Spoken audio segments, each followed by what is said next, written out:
You have to keep the main thing the main thing.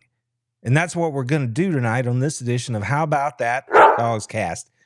There are three things that you should be worried about as a Georgia Bulldogs fan, and there are three things that you shouldn't be. And tonight, we're going to walk our way right through all of that. So like I said, nothing has changed. Georgia is still in the middle of the college football playoff. It's just that everybody else is now coming on board and telling us exactly who, what, and where we are in relation to that thing. And this Tuesday, the CFP did their thing and told us that, well, the Dogs are the number 10 team in the country. Now, that's kind of funny in some ways, sad, disappointing, ridiculous, and hilarious in other ways. And all you had to do was jump on Twitter and you would see that other people seem to feel the same way.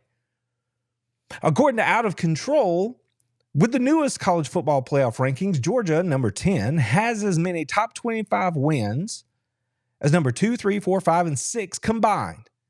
Top 15 wins as number 2, 3, 4, 5, and 6 combined. Top 10 wins as numbers 3, 4, 5, 6, 7, and 8 combined. Number 3, Texas. Number 5, Indiana. Number 8, Miami. All have 0 ranked wins. And Penn State, they've only beaten a team that was ranked number 25. Others had opinions. CFP committee. Bama is good because they beat Georgia. Ole Miss is good because they beat Georgia. Texas is good because they have a quality loss to Georgia. Also the CFP committee. Georgia, who has beaten Clemson, Texas, and Tennessee, and has the number 1 strength of schedule in the country, nah, they're nothing that special. Kind of ridiculous. But that's one of the things we're going to talk about this week.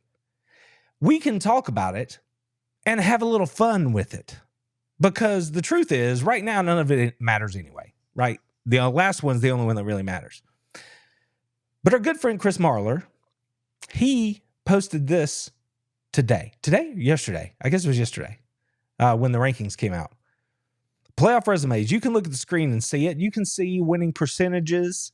You can see strength of schedule rank. You can see wins against top 10 teams.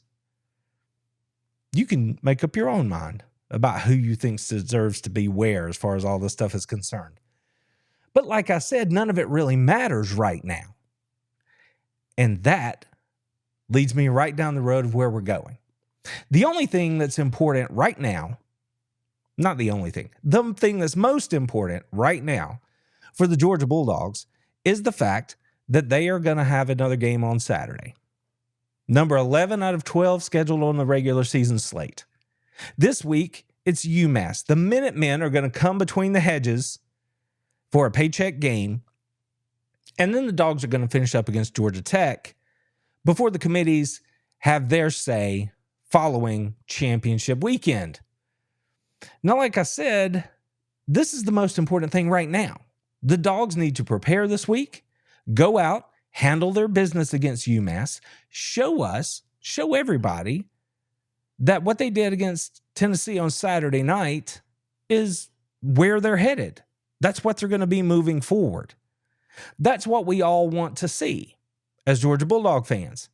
Frankly, I think that's what a large part of the college football world wants to see, because it's been weird all year that Georgia, for whatever reason, and we've listed the reasons over the season, but for whatever reason, hasn't been the version of Georgia that everybody thought they were going to be from day one and then maintain that status throughout the course of the season. It's funny because on one hand, you hear people say there's so much parity in college football right now. I love the fact that anybody can beat anybody. Why is that the case? Some days I argue back and forth whether or not it actually is. Today I'm on the side, okay, there's parity in college football more than we can remember in recent years. Why?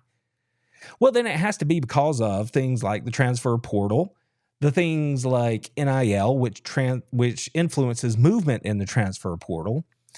So those same people, half the time, are arguing that NIL and the transfer portal are ruining the game.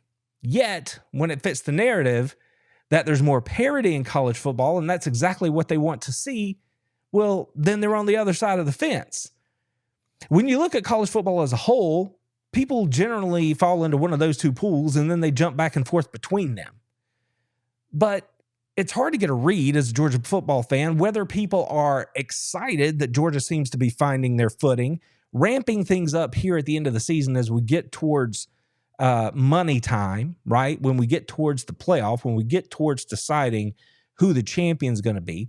Some people, it feels, are excited about that because they're like, yes, I love seeing the biggest brands, the teams I know that are going to show up and create good games. I love seeing them playing their best football at this time of year. Then there's a whole other group that is, I don't know if I want to go out on a limb and just say they're scared. It's terrifying to them that Georgia is among the teams in the country that are finding their footing and ramping things up. There are others. Look at Alabama, right? Here inside the conference, that's a team that seems to be on the upswing here at the end of the year as they seem to have finally figured out how to let their pieces be the pieces that they should be to be successful. There's a whole large group of college football that's like, I don't want that. They're throwing around words like fraud, and Georgia doesn't play anybody, or not Georgia, but the SEC doesn't play anybody. The SEC's down this year because everybody has multiple losses, it seems. You can't have it both ways. Those people are fine with the CFP rankings the way they are right now because, and it's generally the Big Ten, those people are seeing the Big Ten teams up at the top of the standings. Clear SEC bias, by the way, so far in the CFP rankings. You guys can see it, right? You can see it. That top 3, 4, 5 teams loaded with SEC squads. Yeah. So those folks, they don't want Georgia, Alabama. They don't want Ole Miss. They don't want any of these Southeastern Conference teams playing their best ball here at the end because they're looking around and going, we're all in good position right now. We got a shot. We can win this thing. No, the SEC doesn't deserve 4 or 5 in the tournament. No, absolutely not. No. Let's keep these other schools in there. The schools that haven't beaten top ranked teams, the schools that haven't played a schedule against ranked competition, the schools. Well, you get what I'm saying. But I say all that just to sort of go on a rant and let you know that college football is just as weird and wild and crazy as it ever is. And this year is a year in many ways unlike any other. The main way is that there is, in fact, a 12-team playoff out there in front of us. But the things that the Dogs have to do is take care of the business that's in front of them. And this week, that is the UMASS Minutemen. Now, like I said, there are things that you should actually be worried about as a Georgia Bulldog fan, and there are things that you shouldn't be. Let's go ahead and get into those. Injuries. If you're going to worry about anything right now as a Georgia Bulldog fan, it should be the injuries. Injuries, whether dog fans, whether Georgia haters, whether anybody who's looking in the college football world as a whole wants to admit it, injuries are a solid through line for the University of Georgia this season. Now, does that mean that it's an excuse for them losing any of the games that they have lost this year? No, it's not. But it has been a large part of the reason that the Dogs have not looked like the team that they looked like in the second half against Clemson to open the year. It's a large reason they have not been as consistent on the offensive side of the football. It's a large reason that they, although they have been really good, have not been quite as good as maybe some people thought they were going to be on the defensive side of the football. Just look at Saturday. Dylan Bell, thankfully, reports are that he doesn't have a high ankle sprain, that his ankle is stable, but you see he finished the night in a walking boot. Injuries are a part of the game and they happen every week. And Georgia still has 2 big games on their schedule. Now, if Georgia can chalk this thing out, beat UMass, turn around and beat Georgia Tech, then they should find themselves right there in the college football playoff, which is where everyone penciled them in to begin with. But injuries happen. And the thing you don't want to have happen is that you lose one of your key components as you try to ramp the engine up and move into the playoff, right? Georgia just got Tate Ratledge back. They're currently without their top 2 running backs. Now they're down a wide receiver. There is always the opportunity that you're going to have moving parts, moving pieces in and out of the lineup in college football. It's just the way of the game. So if you're going to worry about anything, as far as Georgia's concerned, over the next 2 weeks, as we head into championship weekend and then hopefully an appearance in the college football playoff, it should be whether these guys are healing up and getting ready to play their best football when their best football is required. Trevor Etienne, rib injury, tricky. Branson Robinson making his way back. Anthony Evans was back on the field on Saturday for the Dogs after missing some time. Cash Jones gutted it out. He was out there too. Tate Ratledge back on the field. Micah Morris and Ernest Green were not. Dylan Bell lost in the game. So you can see what I'm saying. Let's just hope that over the next couple of weeks, the Dogs can get through UMass and Georgia Tech without any major injuries, and that all the people that are a little dinged up right now continue to improve so that they'll be ready to go once the Dogs make their appearance in the college football playoff, which right now appears to be something that can happen. Something else that you should be worried about is playing so many freshmen. But I don't mean you should be worried about it in that freshmen are having to play. Yes, there are instances when playing freshmen is not necessarily the best thing for your team. But at Georgia, that mantra of we recruit players, we develop them, and we get them ready to go is a real thing. And I sat in this chair over the course of the summer and the early part of the season, and I said these young players are going to grow and develop, and by the time we get to the back third of the year, they're going to be depended on to help Georgia because Kirby Smart is playing the long game. He's trying to build depth, quality depth. And what do I mean by quality depth? Depth with players that can play winning football. So if you're concerned about anything right here, if you're worried, don't be worried that there are freshmen on the field. And by the way, there were like 8 or 9 that played a lot of meaningful snaps against Tennessee on Saturday night. Don't be worried that they're on the field. Understand that they're freshmen and they might make a mistake here or there. That is part of their learning curve, but don't be worried about it. What you should be worried about is if they aren't ready to go. That should be the thing that should concern you. As long as they're showing up to practice, they're healthy, they're learning, they're growing, don't worry. But worry if you see that they aren't showing up in the final snap counts. If they're showing up in the final snap counts, then everything is going to plan according to Kirby Smart. Because you are building that depth, you are building for the future, you are developing these young 4- and 5-star players in many cases, so that if they are pressed into duty for an extended period of time this year, during this final couple games of the season or the playoff run, they are going to have experience to get that job done. Quality depth. So that's what we need to be worried about. Again, you want to worry if they don't show up. Playing freshmen is a good thing. We'll just have to see how it shakes out about who can get back in there. Another thing that you should be worried about if you are a Georgia Bulldog fan right now as we finish out this year, Georgia Tech. I know there's your opportunity to giggle, but I'm telling you, I'm old enough to have seen Georgia Tech come between the hedges and really stick a knife into Georgia's bowl hopes, playoff game hopes, all those sorts of things. You do not want to lose to Georgia Tech.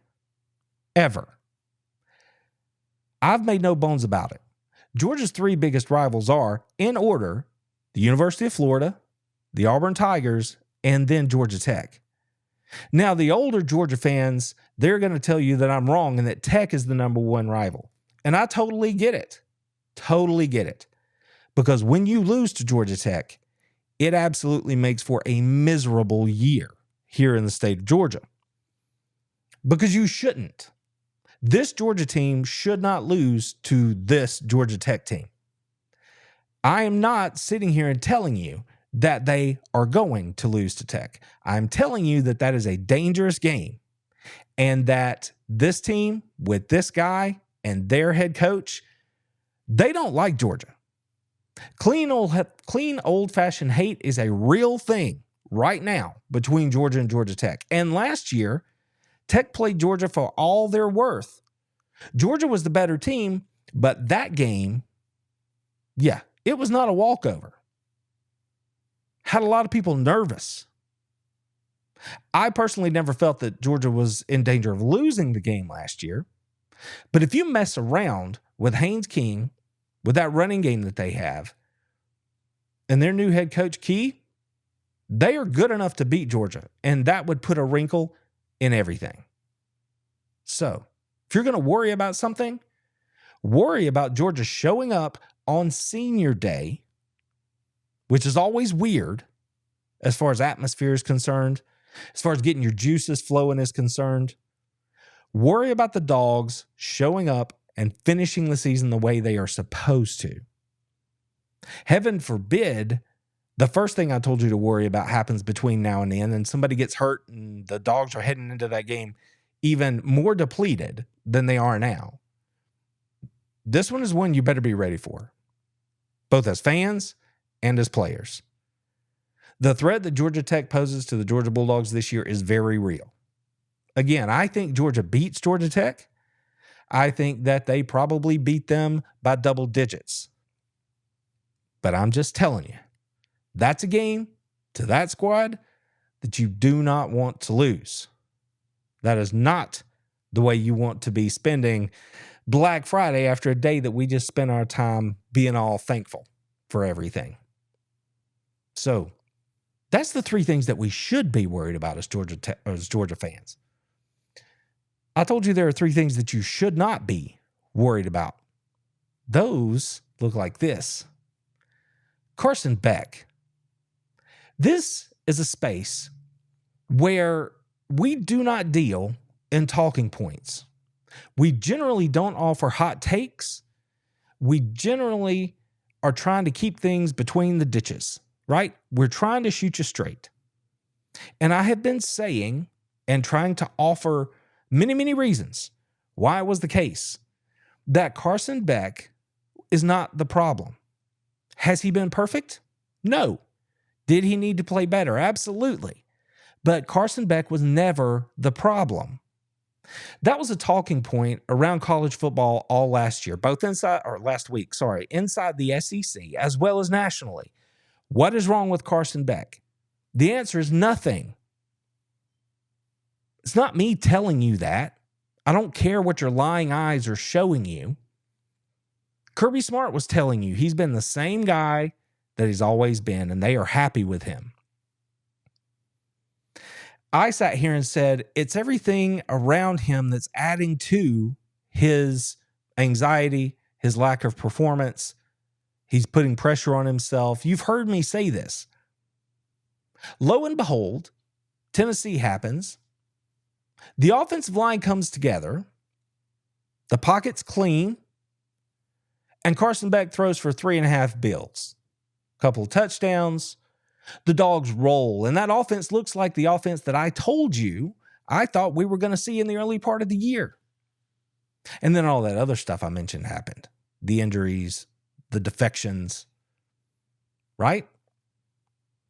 Here we are at the end of the year, though, and things appear to be coming back together. The thing you don't have to worry about is Carson Beck, because when everybody else showed up and helped him, he looked like the same dude that we had seen. That's why I think you guys come here, is because I try to give it to you the way I see it, honestly. And it's really nice when the game results show up and back up the sort of stuff we're talking about. Carson Beck was never the problem. As you can see here, when he had time against Tennessee because that offensive line was playing well, he looks just as good as he looked last season. When he cut it loose and decided to play free and have a good time, just have fun, You saw him have the confidence to make the plays down the field that we know he can make. And last week, I sat right here and told you he has to work on his feet inside the pocket. He has to play better inside the pocket and stop running out of there when he has nowhere to go or for no reason to go outside the pocket. Look at this video. That's exactly what's happening. Watch him. He'll take the snap, 1-2, ball out, boom, right into a tight window. 1-2, laser, right into a tight window. On the move, laser to a receiver that's open. Layering a throw into the end zone, touchdown. Carson Beck is not and was never the problem. He just needed some people around him to help him out. I, for one, am super happy to see it. And going back to the offensive line for just a second, this was the first time all year that the Dogs did not rotate offensive linemen. And Kirby said that he was nervous about that. But in retrospect, when you understand what happened on the field against one of the best defenses in the country last week, you have to say, well, maybe we should reevaluate what it is we're doing. Because when you put the same five out there, and come hell or high water, that's who you're going to play with until they can't play anymore. You give them an opportunity to, and this is a word I used last week, gel. You give them the opportunity to communicate in the game against what they're seeing in front of them and be consistent in the voices that they're hearing. Think about what you saw from this offensive line unit against Tennessee. And then think about what you've seen the rest of the year. And you tell me which way you're going to go if you're making the call moving forward. Are we going to go back to rotating players just because? Or are we going to pick our five, stand in there, and go to battle? I know which way I feel about it. The results tell me the way I should feel about it. I understand if you get a guy back and one guy outperforms another guy and he deserves to start, that's fine. Just give me those same guys for the entire game. Let's not roll it over just because we can. That's what I would say about that. Carson Beck and the Dogs are figuring it out. But it's just like I said, he is not the problem. When everybody else shows up and does their job, it gives him an opportunity to do his. He's one of those guys that you hear about college football quarterbacks all the time and how you can be a national championship winning college football quarterback and not necessarily be an NFL success. Then you have guys who never win anything in college, never really do anything of consequence other than put up statistics because they're in their system that shows their skills. And then they go to the NFL and they become MVPs, they become Super Bowl winners, they become Hall of Famers. There is a very real discussion going on right now about which one of those dudes Carson Beck is. Because when you see that he gets some help around him, when you see that he feels good in the game, he's playing with confidence, he looks like a fantastic college quarterback that then will project to be a really good NFL quarterback. But when you look at what's happened to him over the course of the year and how he's handled everything, you could say, well, maybe he's really not that great of a college football quarterback because of a myriad of things, yet everything about him screams NFL prototype. And then he goes on to have a wonderful NFL career. I'm not really sure. Honestly, I would have, before the season started, been in the first boat saying he's a really good college football quarterback who does really good NFL things because he plays in the system at the University of Georgia that allows him to show his skill set, which is something that most people across the country do not get to do when you're talking about quarterbacks. But Carson has shown you that he can do it because of what Georgia asks of him. And that only projects to the fact that he should then be a high NFL draft pick and then successful in the NFL. I'm not really here to try to argue one way or the other. You can make up your own mind. But if he's on his game and he's playing well and the people around him are playing well, then you have to think that the odds are pretty good that he's going to look like a pretty good college football quarterback. When players like Arian Smith and the other wide receivers are making plays for him, Carson Beck looks as good as any quarterback in the country. That's the bottom line.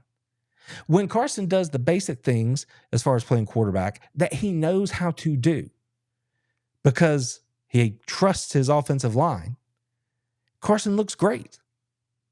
It was never Carson Beck. Carson Beck was never the thing that Georgia fans had to worry about. They have to worry about how everything comes together, which is what Kirby Smart has been trying to tell us the entire season.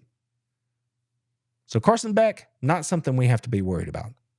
Here's something else we don't have to be worried about right now, and that is the week-over-week college football playoff rankings. Now, I know I talked about them a little bit earlier because you got to have a little fun with it when you see them. If you don't, if you take it so seriously, you're going to blow a gasket because, frankly, it just does not make sense to me in a lot of ways how this thing looks the way it looks right now. But that's why you can't worry about it week over week. We know that it's going to change come next Tuesday because there's going to be more games played. Teams are going to play each other, so on and so forth. We shouldn't worry about it right now. It is a lot of fun to look at and discuss and debate for when you're people like me who have this to do. But as far as real concern, Georgia Bulldog fans should not be worried about the college football rankings today. That doesn't mean that they don't have something to be concerned about as far as where it might end up, where the committee lands Georgia in that final week. That's a concern. But hopefully everything will play itself out in such a way that Georgia can move on up there a little bit and get into a better seeding, therefore hopefully giving them a better path. Of course, the way everything's looked with the committee so far, that may not be the case at all, and Georgia may end up with, believe it or not, the toughest college football playoff path when the final rankings come out. So we'll see. The third thing that you don't have to worry about if you're a Georgia Bulldogs fan is whether or not this team is made for this. They've shown us over and over and over that they are, in fact, physical. They are, in fact, a team that will not quit. They are resilient, and that they are battle-tested. They are built for this.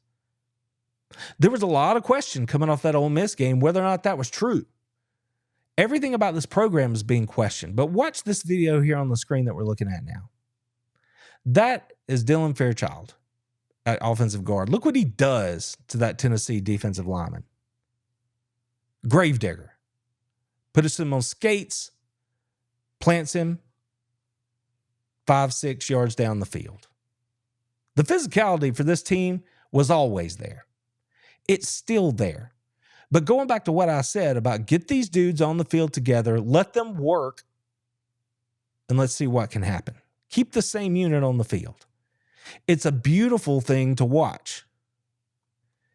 He wasn't the only one doing work, though. Jared Wilson at the center, check him out here. Pulling out on the toss sweep, grabs a cornerback, and oh my goodness, one hands that man to the ground. Body slam.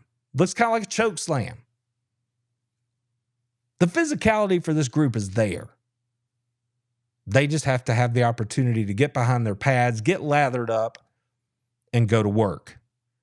And we're seeing that in the play calling. We're seeing that in the evolution of this offense. And it is a wonderful, wonderful thing to see. So like I said, 3 things that you should be worried about as a Georgia Bulldogs fan. You should be worried about those injuries. They need to stay healthy, get healthy, if they're actually going to be able to make the kind of run that we all hope that they can make this year. We need to worry about those freshmen that are going to be playing for Georgia the rest of the way. Not worried that they're going to make a mistake, but worried that they're actually out there getting good reps against teams like UMASS here late in the year. This is a week where we would expect a lot of players to play. The starters need to get out there, handle their business, get off the field, have a good half. Nobody gets hurt. Let those young kids play, get that experience, and get them ready for the reps that they're going to have to take the rest of the way. So be worried if you don't see them on the field in the second half against UMass. That's a concern. We want to get that game under control, get those kids out there, and let them play. One of the other things you have to be concerned about right now is Georgia Tech. That's a dangerous football team out there, and the Dogs are better, and they should win. But it is senior night. Emotions run crazy in a game like that, especially when it's Tech. Clean old-fashioned hate is a real thing. Georgia better be careful and handle their business. Things Dogs fans do not have to worry about moving forward is Carson Beck. I think he has hit a turning point with this team. He looked like a different player against Tennessee on Saturday night in that he appeared to be like, I'm dropping all the baggage. We're stepping forward. I'm cutting it loose. I'm playing free. I'm having fun. That is the best version of Carson Beck. And as long as his teammates come along with him, he and the Dogs are going to be fine offensively moving forward. And they're going to look a lot more like that team that we all thought we were going to see heading into the season. And as people return from injury, you'd have to think that that's only going to make that unit better moving forward. And the final thing you don't have to worry about as a Georgia Bulldog fan is, regardless of what you've seen on the road in a tough environment against an Ole Miss team that is quite talented, regardless of what you saw on the road against a Kentucky team, this Georgia Bulldogs team, they are physical. They can be nasty. One thing's for certain, they are battle-tested. No team has played a tougher schedule than the University of Georgia this year. Think about any other team in the land, especially any team outside the SEC. Think about what their schedules might look like if they would play the schedule that Georgia played so far. Is that the end-all, be-all of how good a team is? No. The way you perform has to be a part of that discussion. But as I've sat here and said time and time again this year, when the money was on the table and it was winning time for Georgia, they have shown us again and again that they have what it takes to make the plays necessary to win games when it's there to be had. As Nick Saban said this week, they have the heart of a champion. And then they went out and showed that against Tennessee. That has to make you feel good as a Georgia fan. If you take everything that you believe in your bones about this team, and then you hear a voice like Nick Saban say, yep, that's a team that can go win the whole thing, you have to feel good about that. Doesn't mean that they will, but you have to feel good about their chances once they get into the dance. And you have to be honest with yourself and say, how many teams out there would want to play a Georgia team in a one-game season with everything on the line? I feel pretty good about taking the Bulldogs in that situation. And I think most people would be right there with me. Georgia is playing a game this week where we should see a lot of those young players get into the game. That's going to be a lot of fun because, again, in this longer college football playoff season, it's about having quality depth with players that can play winning football week after week. And it's games like this, especially late in the year, where we get to see those guys flash their talents, put it on display, and get some game experience should they be needed down the stretch. That's what I'm looking forward this weekend against the UMASS Minutemen, and it's something to keep an eye on. Georgia, go out there, handle your business, get those young dudes on the field. Let's see what you can do a little bit, have a little fun before we wind down the season with Georgia Tech and clean old-fashioned hate on Black Friday at night under the lights. It's going to be a lot of fun.